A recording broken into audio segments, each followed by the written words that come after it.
আল্লাহ ওগো আল্লাহ ক্ষমা করে দাও মাফ করে দাও ক্ষমা করে দাও মাফ করে দাও আল্লাহ ওগো আল্লাহ ক্ষমা করে দাও মাফ করে দাও ক্ষমা করে দাও মাফ যত দিনে জীবন বিনা বাজিবে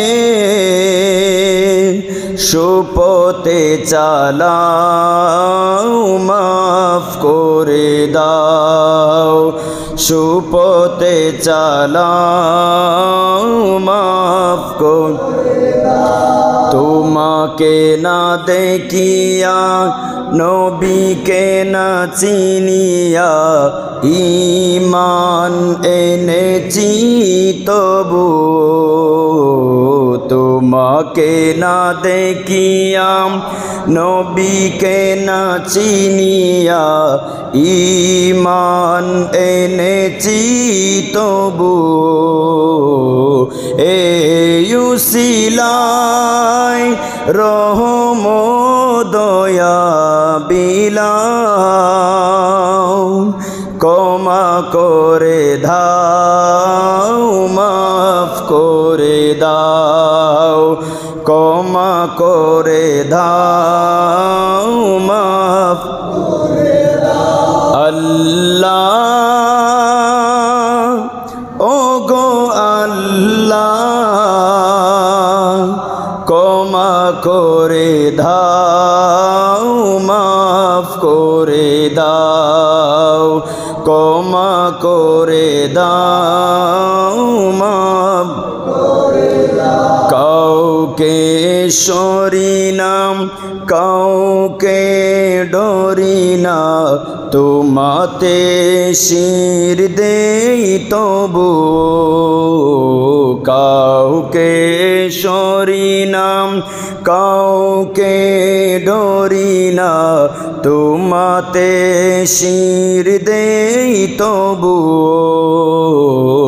এই উসিলায় বিপদে পার করে নাও ক্ষমা করে দাও মাফ করে দাও ক্ষমা করে দাও মাফ করে দাও কারো কাছে হারি না কারো অনুসারী না তবু দারে হাত পাতি তবু কারো কাছে হারি না কারো অনুসারী না তবু দারে হাত পাতি তবু এই উসিলায় চির সুখী জান্নাতে দাও ক্ষমা করে দাও মাফ করে দাও ক্ষমা করে দাও মাফ করে দাও আলহামদুলিল্লাহ রব্বুল ইজ্জতের দরবারে আল্লাহ পাকের গুণগান করবার তৌফিক আমাদেরকে এনায়েত করেছেন সেই জন্য আল্লাহ পাক রব্বুল ইজ্জতের দরবারে শুকরিয়া আদায় করবার লোককে আবারও পড়ি আলহামদুলিল্লাহ। ইতিমধ্যে কয়েক জুমাতে আল্লাহর হাবিব সাল্লাল্লাহু আলাইহি ওয়াসাল্লাম এই দুনিয়ার জমিনে তশরিফ আনয়ন করেছেন অর্থাৎ রসুল পাক সাল্লাল্লাহু আলাইহি ওয়াসাল্লামার মিলাদকে কেন্দ্র করে রসুল পাকের মিলাদ সংক্রান্ত বিভিন্ন আলোচনা করেছি। আজকে আল্লাহ পাক সুবহানাহু ওয়া তাআলার ফজল ও করমে আমার নবী রহমাতুল লিল আলামিনের শান ও আজমতের উপর আলোচনা করব যেই শান পৃথিবীর কোনো মানুষ তো দূরের কথা, আল্লাহ পাক সুবহানাহু ওয়া তাআলা 1 লক্ষ মতান্তরে 2 লক্ষ নবী আলাইহিমুসসালাতু ওয়াসসালাম এই পৃথিবীর বুকে এসেছেন। কোনো নবী কোনো রসুল পর্যন্ত আমার নবীর শানের বরাবর নয়। বড় করে বলেন সুবহান। ইনশাআল্লাহ আজ জুমার পরে আজ রাতে ইনশাআল্লাহ মাগরিব থেকে শুরু হবে তারাকাটিয়া হজরতে জলিল শাহ ফকির জামে মসজিদে পবিত্র ঈদে মিলাদুন নবী সাল্লাল্লাহু আলাইহি ওয়াসাল্লাম প্রোগ্রাম। আমরা যারা এই প্রোগ্রামকে সফল করবার লক্ষ্যে, সুন্দর ও সার্থক করবার লক্ষ্যে প্রকৃতপক্ষে যারা বুদ্ধি দিয়েছেন, শ্রম দিয়েছেন, আর্থিকভাবে, শারীরিকভাবে, মানসিকভাবে, আল্লাহ পাক সুবহানাহু ওয়া তাআলা আমাদের প্রত্যেকের শ্রম খেদমতকে কবুল করুক। আমিন। হাসরের ময়দানে আল্লাহ পাক আমার নবী রাহমাতুল আলামিনের মিলাদকে কেন্দ্র করে এটা যেন আল্লাহর দরবারে আমাদের জন্য একটা নাজাতের জরিয়া হয়ে যায়। আল্লাহ পাক আমাদের প্রত্যেকের হাজিরা কবুল করুক। সকলে বলুন আমিন। আমিন। নবী পাক সাল্লাল্লাহু আলাইহি ওয়াসাল্লামের প্রশংসা করতে গিয়ে আমি বললাম যে নবী পাকের শান ও আজমতের উপর কিছু আলোচনা করব। আমি আলোচনা কি করব? আমার পক্ষে নবী পাকের আলোচনা করা তো সম্ভব নয়। আমার আল্লাহ আমার নবী সম্পর্কে যেই আলোচনা করেছেন সেই আলোচনাটা জাস্ট আপনাদের সামনে উপস্থাপন করবার চেষ্টা করব। আমার নবী রাহমাতুল আলামিন সম্পর্কে খুদ রব্বুল আলামিন বলছেন, আমার নবীর চোখ সম্পর্কে, মা জাগাল বাসারু ওয়া মা তাগা। সূরা নজমের একটি আয়াতের মধ্যে আল্লাহ পাক বললেন, মা জাগাল বাসারু ওয়া মা তাগাম। আমার নবী রাহমাতুল আলামিনের কথা সম্পর্কে বলছেন, আমরা তো একে অপরকে কথা বলি, সত্য কথাও বলি, মিথ্যা কথাও বলি, অনেক রকম কথা বলি। আমার নবীও তো কথা বলেছেন। আমার নবীর কথার ধরনটা কেমন আমার আল্লাহ আমাদেরকে জানিয়ে দিলেন, ওয়ামা ইয়ানতিকু আনিল হাওয়াম। ও পৃথিবীর বান্দারাম, ও পৃথিবীর মানুষ, আমার বন্ধু তোমাদের নবী যেই কথা বলেন এই কোনো কথা তার পক্ষ থেকে বলেন না, বরং আমি আল্লাহ আমার বন্ধুকে, আমার নবীকে যা বলাই তোমাদের সামনে আমার নবী তাই বলেন। এরপরে আমার আল্লাহ পাক সুবহানাহু ওয়া তাআলা বলছেন, তোমরা যদি কেউ আমি আল্লাহকে অনুসরণ করতে চাও, অনুকরণ করতে চাও, তো আমি আল্লাহর তো আকার আকৃতি নাই। আমি আল্লাহকে দেখা যায় না, আমি আল্লাহকে ছোঁয়া যায় না, আমি আল্লাহকে অনুভব করা যায় না। তো আমি আল্লাহকে অনুসরণ করবে কি করে? আমি আল্লাহর অনুকরণ করবে কি করে? তো মৌলাই কারীম কিভাবে করব আপনি একটু বলেন। তখন আমার আল্লাহ বলেন, মাইয়িতির রাসূলাম ফাকাদ আতা আল্লাহ। তোমরা যদি আমি আল্লাহকে অনুসরণ করতে যাও, অনুকরণ করতে চাও, তাহলে আমাকে তো পারবে না। সুতরাং আমার বন্ধুর অনুকরণ করো, এর মাধ্যমে আমি আল্লাহর অনুকরণ হয়ে যাবে। এরপরে আমার নবী রাহমাতুল আলামিনের পক্ষ থেকে আমার আল্লাহ জবাব দিচ্ছেন, ও পৃথিবীর মানুষরাম, তোমরা যারা আমি আল্লাহর হাতে বায়াত হতে চাও, আমি আল্লাহর সংস্পর্শে আসতে চাও, তোমরা তো আমি আল্লাহর হাত ধরতে পারবে না, আমি আল্লাহর কাছে বায়াত গ্রহণ করতে পারবে না। তো বায়াত তো হতে হবে। তো তোমরা কিভাবে বায়াত গ্রহণ করবে? আমি আল্লাহকে তো তোমরা পাবে না।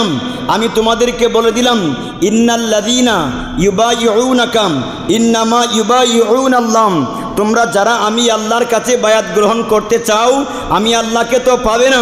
সুতরাং আমার বন্ধু তোমাদের নবীর কাছে বায়াত গ্রহণ করো, এর মাধ্যমে আমি আল্লাহর কাছে বায়াত গ্রহণ করা হয়ে যাবে।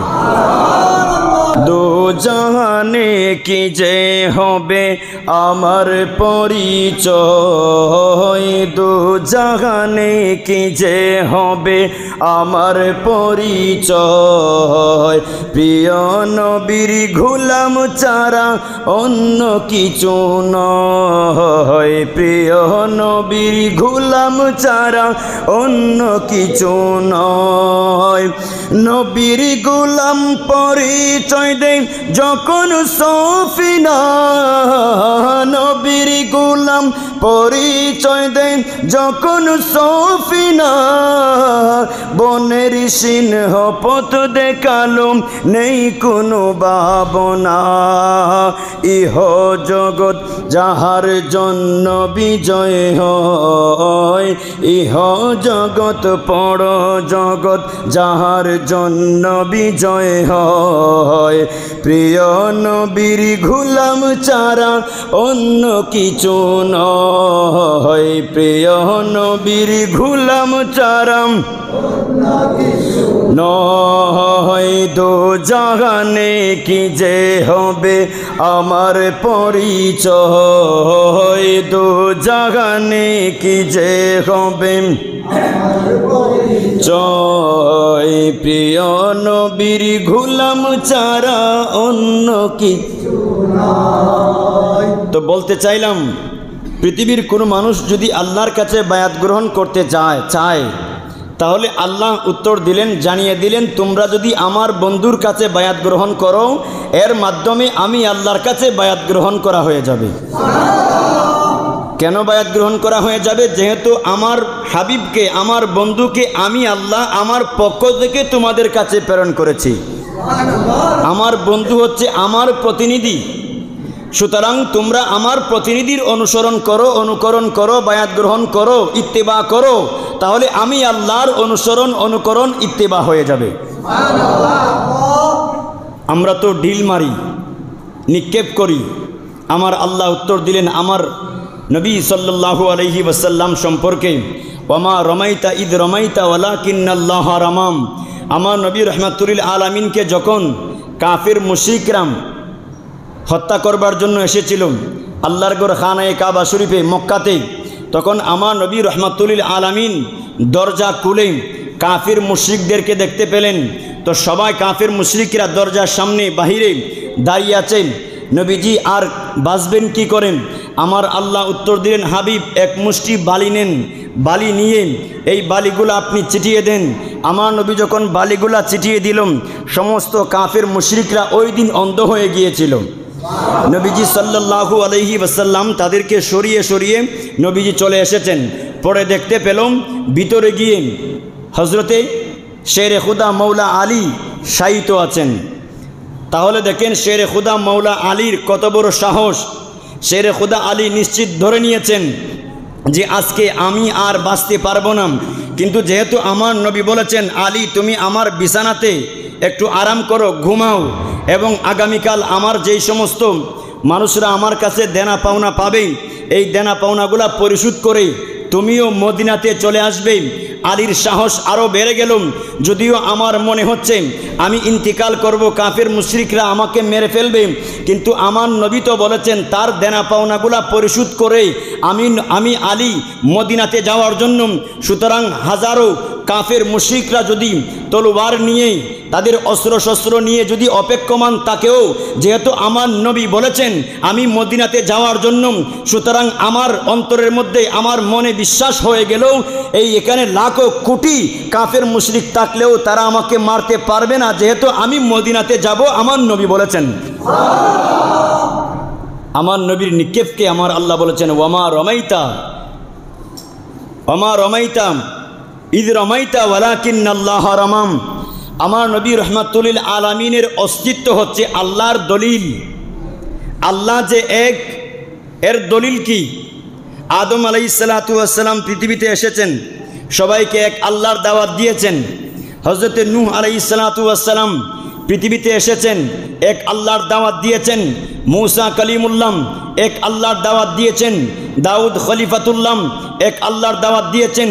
ইব্রাহিম খলিলুল্লাহ এক আল্লাহর দাওয়াত দিয়েছেন। নূহ নাজিউল্লাহ এক আল্লাহর দাওয়াত দিয়েছেন। ইসমাইল জবিহুল্লাহ এক আল্লাহর দাওয়াত দিয়েছেন। ঈসা রূহুল্লাহ এক আল্লাহর দাওয়াত দিয়েছেন। 1 লক্ষ মতান্তরে 2 লক্ষ নবী আলাইহিমুসসালাতু ওয়াসসালাম, প্রত্যেক নবী প্রত্যেক রসুল এক আল্লাহর দাওয়াত দিয়েছেন। আদমকে জিজ্ঞেস করলাম, ও আদম আপনি যে এক আল্লাহর দাওয়াত দিয়েছেন, আল্লাহকে দেখেছেন? আদম বলবে আমি দেখি নাই, আমি শুনেছি আল্লাহ এক। শীষকে বললাম, ও শীষ আপনি যে এক আল্লাহর দাওয়াত দিয়েছেন, আপনি কি এক আল্লাহকে দেখেছেন? শীষ বলবে আমি দেখি নাই, আমি শুনেছি আল্লাহ এক। নূহ নবীকে জিজ্ঞাসা করলাম, ও নূহ নবী, আপনি তো এক আল্লাহর দাওয়াত দিচ্ছেন, আপনি কি এক আল্লাহকে দেখেছেন? নূহ নাজিউল্লাহ বলবে আমি দেখি নাই, আমি শুনেছি। মূসা কালিমুল্লাহকে বললাম, ও মূসা কালিমুল্লাহ, আপনি তো এক আল্লাহর দাওয়াত দিচ্ছেন, আল্লাহর সাথে কথা বলেছেন, আল্লাহ যে এক, আপনি কি দেখেছেন? তখন মূসা কালিমুল্লাহ বলবেন আমি দেখি নাই। ইব্রাহিম খলিলুল্লাহকে বললাম, ও ইব্রাহিম খলিলুল্লাহ, আপনি তো আল্লাহর বন্ধু, আপনি এক আল্লাহর দাওয়াত দিচ্ছেন, আপনি কি এক আল্লাহকে দেখেছেন? ইসমাইল জবিহুল্লাহকে বললাম, ও ইসমাইল জবিহুল্লাহ, আপনি তো এক আল্লাহর দাওয়াত দিচ্ছেন, আপনি কি এক আল্লাহকে দেখেছেন? ইসমাইল জবিহুল্লাহ বলবেন আমি দেখি নাই। অর্থাৎ ফলাফল ধারালো। হজরতে আদম সফিউল্লাহ থেকে শুরু করে হজরতে ঈসা রুহুল্লাহ পর্যন্ত প্রত্যেক নবী, প্রত্যেক রসুল এক আল্লাহর দাওয়াত দিচ্ছেন। সমস্ত নবীকে জিজ্ঞাসা করলাম আপনারা দেখেছেন? সবাই বলবে আমরা দেখি নাই, আমরা শুনেছি। আমার নবী রহমাতুল্লিল আলামিন 570 খ্রিস্টাব্দে 12ই রবিউল আউয়াল সোমবার সুবেহ সাদিকের সময় মা আমেনার রেহেম শরীফ থেকে যখন এই পৃথিবীর বুকে আগমন করেছেন, 40 বছর যখন নবীজির জাহিরি হায়াত হলো, আমার নবীও তো এক আল্লাহর দাওয়াত দিতে শুরু করলেন। আমার নবীকে জিজ্ঞাসা করলাম, ইয়া রাসূলুল্লাহ, আপনিও কি ইব্রাহিম নবীর মতো আপনি কি শুনে শুনে এক আল্লাহর দাওয়াত দিচ্ছেন? ইসমাইল জবিহুল্লাহর মতো শুনে শুনে দাওয়াত দিচ্ছেন? মূসা কালিমুল্লাহর মতো এক আল্লাহর দাওয়াত দিচ্ছেন শুনে শুনে? আমার নবী রহমাতুল আলামিন উত্তর দিবে, কিরে উম্মত, কিরে উম্মত, তোমরা কি আমাকে মূসা কালিমুল্লাহর মতো মনে করেছো, ইব্রাহিম খলিলুল্লাহর মতো মনে করেছো, নূহ নাজিউল্লাহর মতো মনে করেছো? আল্লাহ তাহলে ফলাফল কি?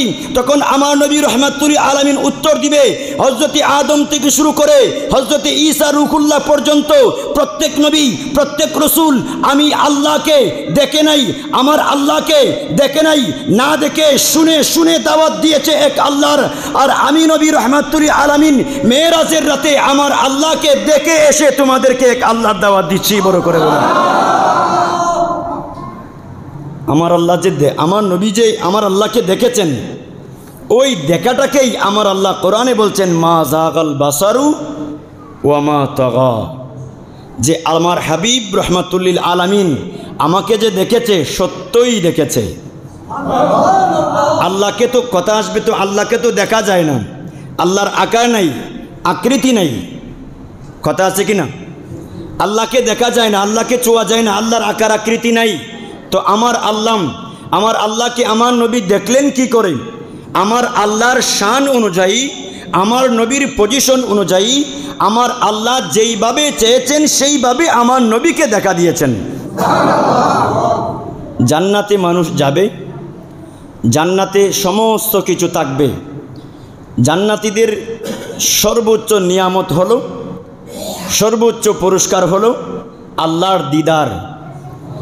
জান্নাতীরা জান্নাতে যাওয়ার পরে আল্লাহকে বলবে, আল্লাহ আপনার জান্নাতে থাকতে চাই না। বলবে কেন? দুনিয়াতে তো শুধু জান্নাত জান্নাত চেয়েছো। কয় আল্লাহ জান্নাতে এসেছি, কিন্তু জান্নাতেও তোমার দেখা পাওয়া যায় না, সুতরাং যেই জান্নাতে তোমাকে দেখা যায় না সেই জান্নাতে আমরা থাকতে চাই না। তখন আমার আল্লাহ বলবেন, ও জান্নাতবাসীরা, তোমরা কি আমি আল্লাহকে দেখতে চাও? তখন সমস্ত জান্নাতবাসীরা বলবে, হ্যাঁ আল্লাহ, আমরা আপনাকে দেখতে চাই। তখন আমার আল্লাহ আল্লাহর শান অনুযায়ী সমস্ত জান্নাতীদেরকে তাদের চোখ ওই রকম করে দিবেন যেই চোখের মাধ্যমে আমার আল্লাহকে দেখা যায়। আমার নবী রহমাতুল্লিল আলামিনের অস্তিত্ব হচ্ছে আল্লাহর দলিল। কদ জাআকুম বুরহানুম মির রব্বিকুম ওয়া আনজালনা ইলাইকুম নূরাম মুবিনাম। আমার নবী রহমাতুল্লিল আলামিনের সৃষ্টিটা হচ্ছে আল্লাহর নূর। আল্লাহ পাক বলেন, কদ জাআকুম মিনাল্লাহি নূর ওয়া কিতাবুম মুবিন। তোমাদের কাছে যে আমার বন্ধু এসেছে, এই বন্ধুটা হলো নূর। সুবহানাল্লাহ পড়েন। আল্লাহ সুবহানাহু ওয়া তাআলা বলেন, আমার নবী বলেন, নবীজির দিদার আল্লাহর দিদার। মান রাআনি ফাকাদ রাআল হক। হক মানে সত্য, হক মানে সত্য, হক মানে আল্লাহ। হক মানে কি? আল্লাহ। আবার হক মানে সত্য।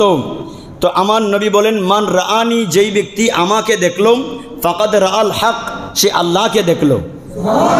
তাহলে আমার নবীকে দেখাম আল্লাহকে দেখার বরাবর। আমার নবীর চরিত্র সম্পর্কে কোরআন শরীফের 29 নম্বর পারাম সূরা কলমের একটি আয়াতের মধ্যে বলেন, ওয়া ইন্নাকা লাআলা খুলুকিন আযীম। ও পৃথিবীর মানুষরাম, পৃথিবীর মধ্যে যার যত চরিত্র আছে সবচাইতে উত্তম চরিত্র হলো আমার নবী রাহমাতুল লিল আলামিনের চরিত্র। লাকাদ কানা লাকুম ফি রাসূলিল্লাহি উসওয়াতুন হাসানাহ।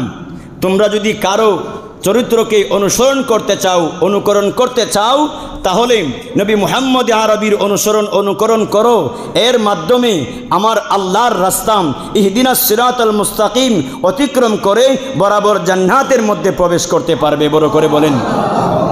আমার নবী রাহমাতুল লিল আলামিনের চেহারা সম্পর্কে কবিরা যখন কবিতা লেখে, যখন কারো চেহারা সম্পর্কে যখন লিখতে যায় কত রকমভাবেই তার চেহারার বর্ণনা দেন। আর আমার আল্লাহ আমার নবীর চেহারার বর্ণনা দিচ্ছেন ওয়াদ্দুহা। আমার নবী রাহমাতুল লিল আলামিনের চুল মুবারকের বর্ণনা দিচ্ছেন ওয়াল্লাইলি ইদা সাজাম। লাইলুন মানে হচ্ছে রাত, লাইলুন মানে হচ্ছে অন্ধকার। বলে কেমন অন্ধকার? বলে সবচাইতে বেশি অন্ধকার যেটা, এটাকে বলা হয় রাতের গভীর যখন হয়ে যায়, এটাকে বলা হয় ওয়াল্লাইলি ইদা সাজাম। তো আমার আল্লাহ আমার নবীর চুল মুবারককে ওয়াল্লাইলি ইদা সাজা বলেছেন কেন? বলে আমার নবী রাহমাতুল লিল আলামিনের চুল মুবারকের অংশ থেকে আমার আল্লাহ অন্ধকার তথা রাতকে সৃষ্টি করেছেন। এরপরে আমার নবীজি সাল্লাল্লাহু আলাইহি ওয়াসাল্লামের পজিশন কেমন, আমার নবীজির মর্যাদা কেমন, আজকে কার মিলাদ আমরা উদযাপন করব? আমার আল্লাহ 30 নম্বর পারাম সূরা আলাম নাশরাহ লাকার এই আয়াতের মধ্যে বলেছেন, এই সূরার মধ্যে বলেছেন ওয়ারাফা'না লাকা যিকরাক। হাবিব, আপনার শান, আপনার পজিশন, আপনার মর্যাদাকে আমি আল্লাহ বুলন্দ করে দিয়েছি, সমুন্নত করে দিয়েছি। আল্লাহ কেমন? আমার আল্লাহ উত্তর দেন, যত জায়গার মধ্যে সমস্ত বান্দারাম আমি আল্লাহর প্রশংসা করবে, আমি আল্লাহর ইবাদত করবে, আমি আল্লাহর নাম নিবে, ওই সমস্ত জায়গার মধ্যে আমিও আমার সাথে আমার বন্ধুর নামকে যুক্ত করে দিয়েছি। আমরা যখন নামাজ পড়ি নাওয়াইতু আন উসাল্লি লিল্লাহি তাআলা রাকাতাই সলাতিল ফজর, এই নামাজ একমাত্র কার জন্য? জোহরের নামাজ আল্লাহর জন্য, সমস্ত নামাজ আল্লাহর জন্য। জিকির করি, এই জিকিরও আল্লাহর জন্য। আমার আল্লাহ বলেন জিকির করবে আমার, কিন্তু এই জিকিরের মধ্যে সর্বশেষ যখন জিকির করা শেষ হয়ে যায় তখন আমরা কি বলি? লা ইলাহা ইল্লাল্লাহু। আমার আল্লাহ বলেন তোমরা তো এতক্ষণ সময় জিকির করেছো, এই জিকির করবার পরে এই জিকিরটা কবুল করাতে হবে না, তো কবুলটা কিভাবে করব?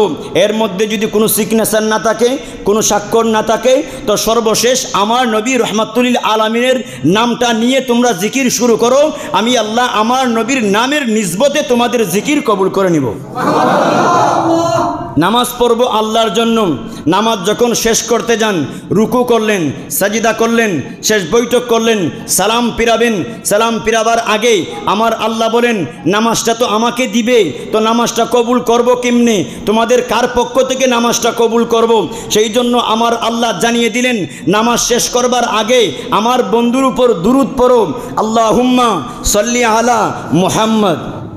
সুবহানাল্লাহ পড়েন। আত্তাহিয়াতু লিল্লাহি ওয়াসসালাওয়াতু ওয়াত-তাইয়্যিবাত আসসালামু আলাইকা আইয়ুহান নাবিয়্যু। আইয়ুহান নাবিয়্যু মানে কে? আমাদের নবী। আমার আল্লাহ বলেন নামাজ তো পড়েছো, রুকু তো করেছো, সাজদা তো করেছো, কিয়াম তো করেছো, রুকু সাজদা যা করবার তো করেছো, আগে আমার বন্ধুকে সালাম করো, তারপরে নামাজ শেষ করো।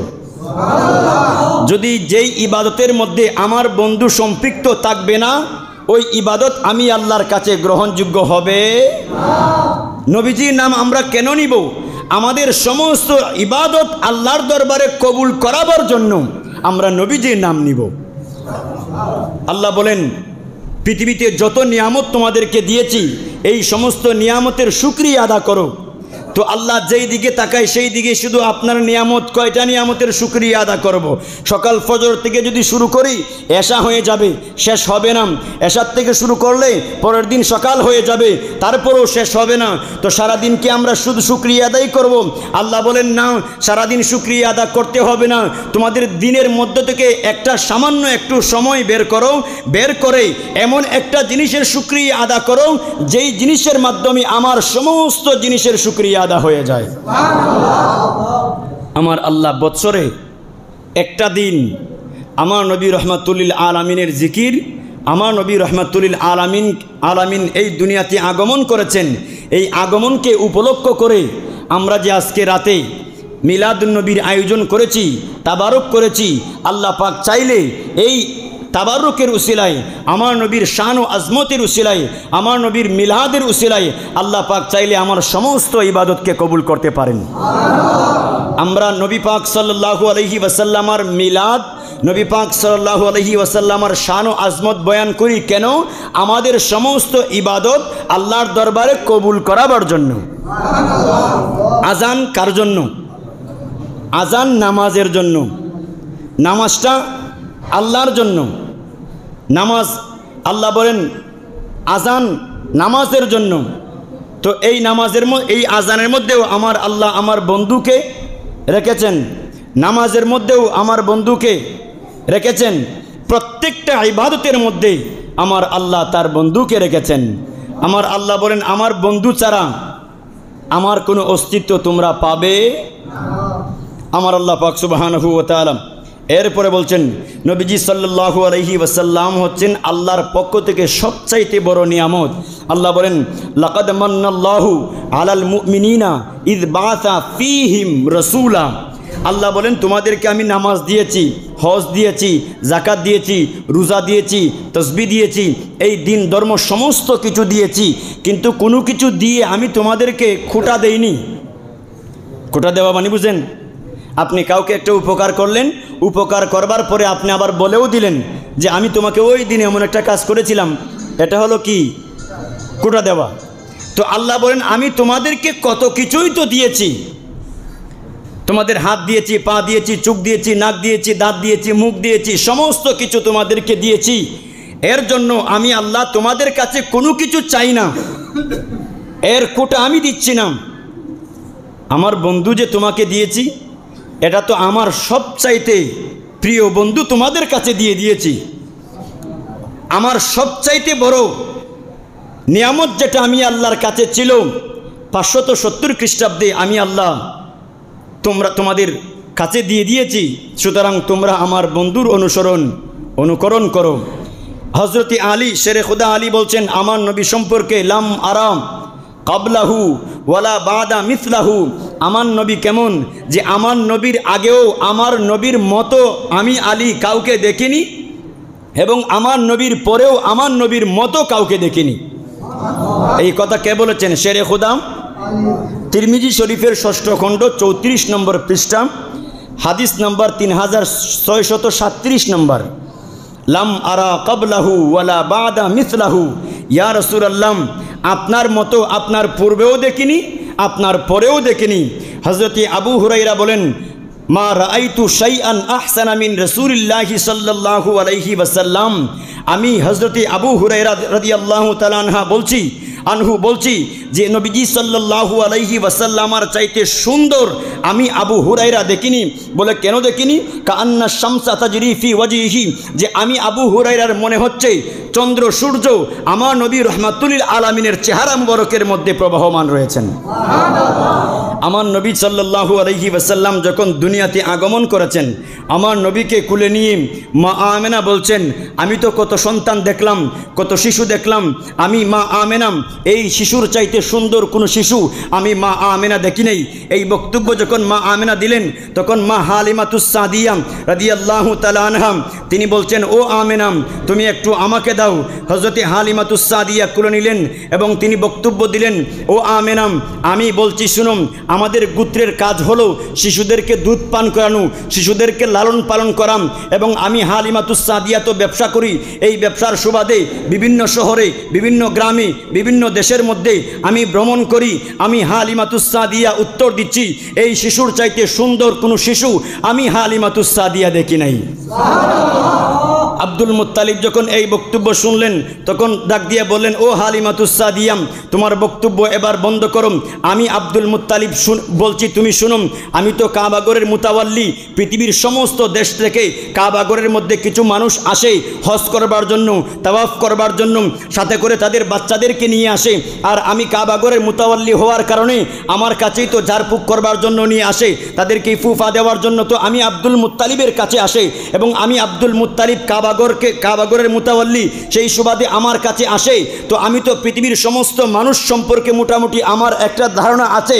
আমি আব্দুল মুত্তালিব বলছি, এই শিশুর চাইতে সুন্দর কোন শিশু আমি আব্দুল মুত্তালিব দেখি নাই। আব্দুল মুত্তালিবের এই বক্তব্য যখন দিলেন তখন হযরত জিব্রাইল রাদিয়াল্লাহু তাআলা আলাইহিস সালাতু ওয়াস সালাম বললেন, ও আব্দুল মুত্তালিব, এবার তোমার বক্তব্য বন্ধ করো। আমি বলছি শুনুন, কাল্লাবতু মাশারিকাল আরদি ওয়া মাগারিবাহাম ফালাম আরা রাজুলান আফদালু মিন মুহাম্মাদিন সাল্লাল্লাহু আলাইহি ওয়াসাল্লাম। ও আব্দুল মুত্তালিব, তুমি শুনুন, আমি জিব্রাইল বলছি, আমি আদম নবীর জামানা সম্পর্কে আমি অবগত, শীষ নবীর জামানা সম্পর্কে অবগত, সুলাইমান নবীর জামানা সম্পর্কে অবগত। আমি হযরত আদম সফিউল্লাহ থেকে শুরু করে ঈসা রুহুল্লাহ আলাইহিস সালাতু ওয়াস সালাম পর্যন্ত প্রত্যেক নবীর জামানা সম্পর্কে আমি জিব্রাইল অবগত। আমি প্রত্যেকটি শিশুর সম্পর্কে আমি জানি, আমি জান্নাত সম্পর্কে জানি, জাহান্নাম সম্পর্কে জানি। পৃথিবীর প্রত্যেকটি কামরায় কামরায় আমি জিব্রাইল ঘুরেছি, দেখেছি। আমি জিব্রাইল বলছি, এই শিশুর চাইতে সুন্দর কোনো শিশু আমি জিব্রাইল দেখি নাই। বড় করে বলেন সুবহান। আমার আল্লাহ ডাক দিলেন, ও জিব্রাইল, এবার তোমার বক্তব্য বন্ধ করুন। তুমি তো তাই দেখবে যেই জায়গার মধ্যে তুমি গিয়েছো, আমি আল্লাহ তো এমনও কিছু জায়গা সৃষ্টি করেছি যেই জায়গার মধ্যে তুমি এখনো জিব্রাইল যাওয়ার সুযোগ হয়নি। আমি আল্লাহ তো সমস্ত কায়নাতকে সৃষ্টি করেছি, সমস্ত জিনিস আমি সৃষ্টি করেছি, সমস্ত জিন ইনসান যত সৃষ্টি আছে সমস্ত সৃষ্টি তো আমি আল্লাহ সৃষ্টি করেছি। আমি আল্লাহ বলছি, আমার বন্ধুর চাইতে উত্তম কোন সৃষ্টি আমি আল্লাহ সৃষ্টি করি নাই। বড় করে বলেন সুবহান। আজকে ওই নবীর মিলাদ, সুবহানাল্লাহ পড়েন। আজকে ওই নবীর মিলাদ।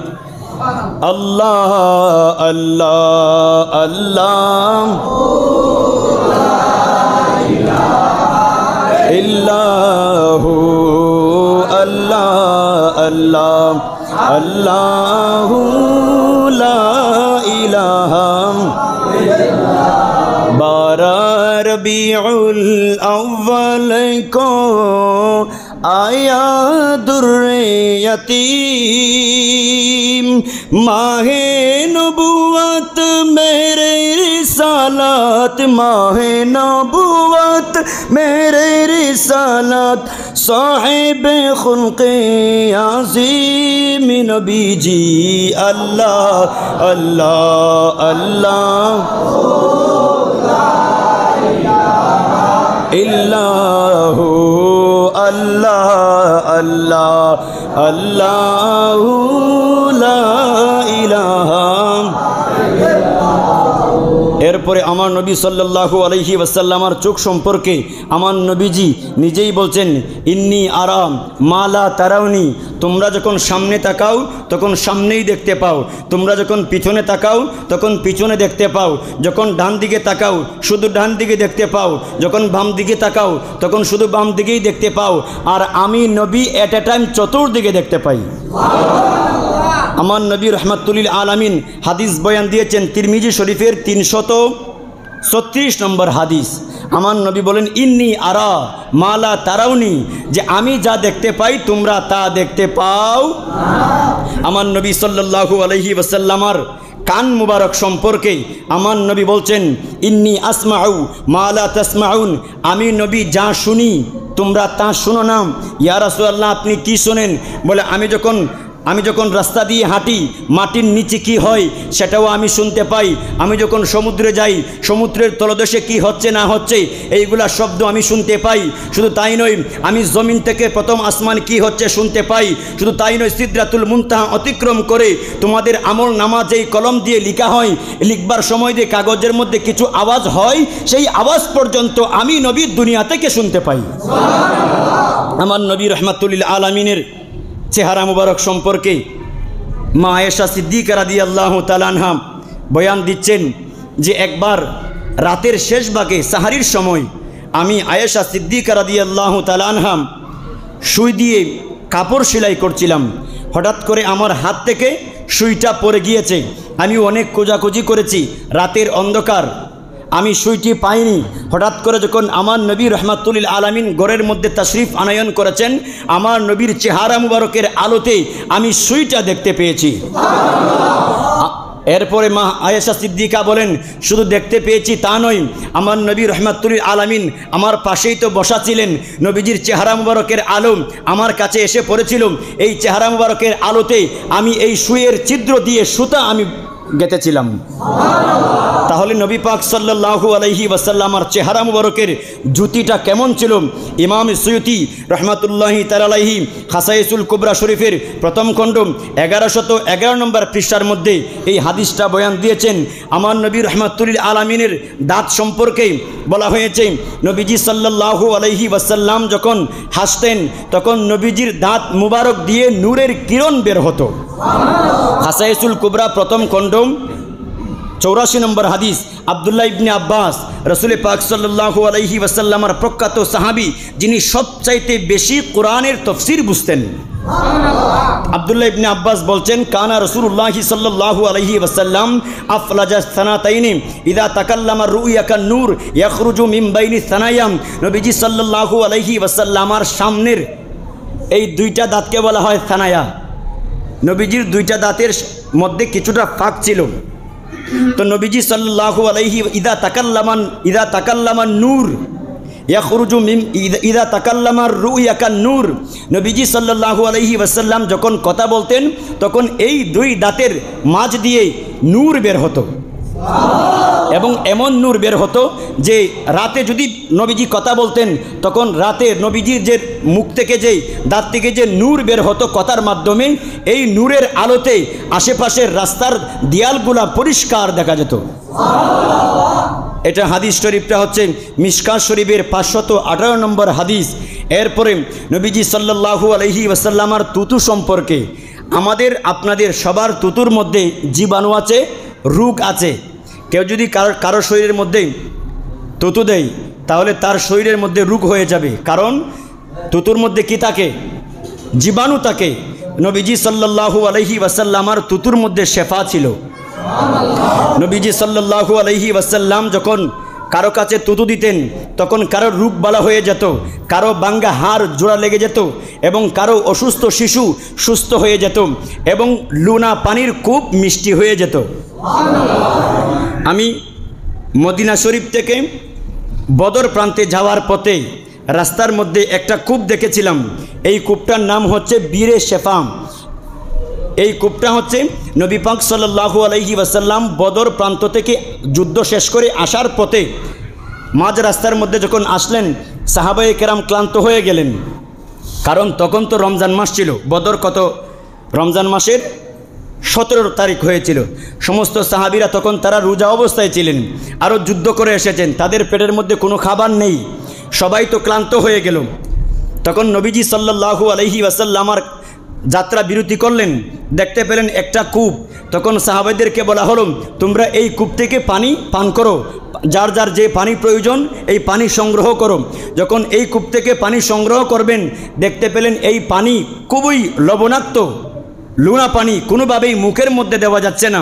নবী পাক সাল্লাল্লাহু আলাইহি ওয়াসাল্লামের কাছে আসলেন, ইয়া রাসূলুল্লাহ, এই পানি তো খুবই বেশি লবণাক্ত, আমরা কোনোভাবেই সেটা ব্যবহার করতে পারছি না। আমার নবী এই কূপের কাছে গেলেন, গিয়ে নবীজি সামান্য করে তুতু দিলেন এবং সাথে সাথে ওই কূপের পানি মিষ্টি হয়ে গিয়েছে। এখনো পর্যন্ত যেই সমস্ত আদিকালের প্রাচীন যেই সমস্ত কূপ ছিল সমস্ত কূপগুলাম বিলীন হয়ে গিয়েছে, শেষ হয়ে গিয়েছে। এখনও পর্যন্ত ওই কূপ, যেই কূপটাকে বলা হয় বীরে শিফাম, এই বীরে শিফার কূপটা এখনও পর্যন্ত মদিনা শরীফ থেকে বদর প্রান্তে যাওয়ার পথে মাঝ রাস্তার মধ্যে পাওয়া যায়। এই কূপের মধ্যে এখনও পর্যন্ত পানি আছে। হাজিরা যখন হজ করতে যান, মদিনাতে যখন জিয়ারত করতে যান, ওই হাজিরাম হুজ্জাজে কেরামগণ ওই বীরে শেফার কূপের মধ্যে যান এবং ওই কূপ থেকে পানি নিয়ে আসেন।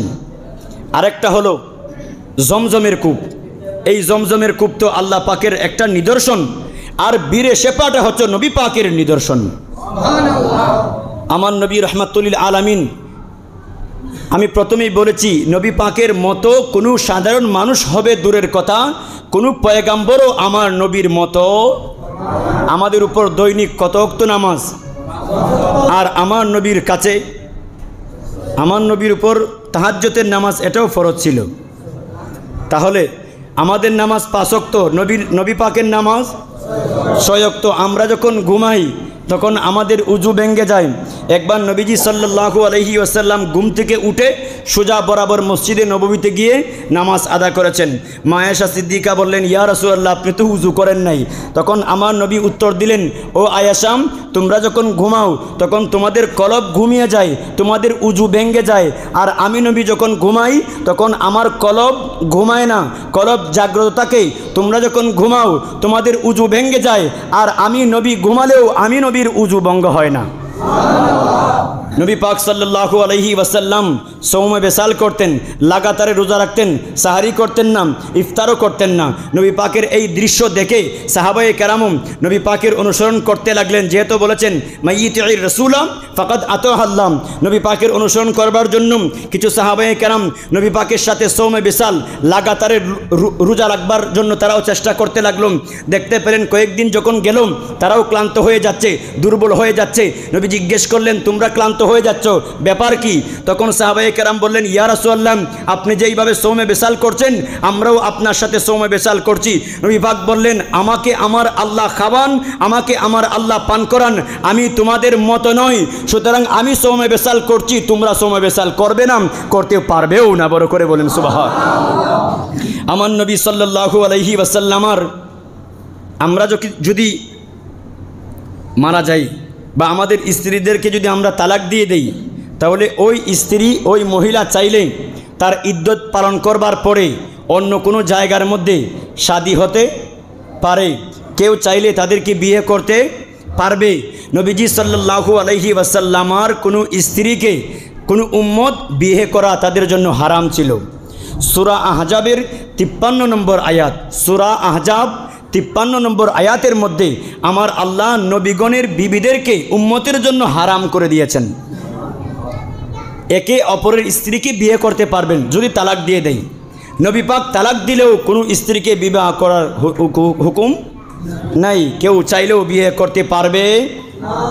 প্রত্যেক মানুষের বংশধারা চালু হয়, বংশধারা জারি হয় কাদের মাধ্যমে?